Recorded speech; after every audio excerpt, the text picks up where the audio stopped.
Bakının Xəzər rayonunun Binə qəsəbəsində 37 yaşlı kişi qaynını bıçaqlayıb. Bəhruz yaşadığı evin qarşısında qohumu Mədət ilə mübahisə edib. Aralarında yaranmış mübahisə zamanı Bəhruz Mədətin bu nahiyəsinə bıçaqla qəsdən vuraraq ona xəsarət yetirib. Təqsirləndirilən Bəhruz ifadəsində bildirib ki, mübahisəyə səbəb həyat yoldaşının evin sirrini ailəyə aid məsələləri rəfiqələrinə danışması olub. Daha sonra gecə saatlarında qaynı Mədət onların evinə gələrək bacısının niyə incitdiyini soruşub.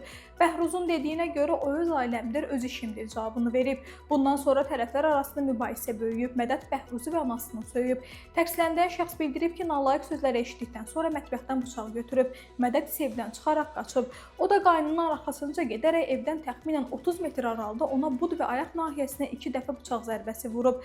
Hadisədən sonra Mədət xəsarətlərlə bağlı hüquq mühafizə orqanlarına müraciət edib və iş üzrə zərər çəkmiş şəxs kimi tanınıb. Xəzər rayon məhkəməsinin hökmü ilə Bəhruz 9 ay müddətinə azadlığı məhdudlaşdırılması cəzasına məhkum edilib. Qeyd edək ki, adları şərti verilib.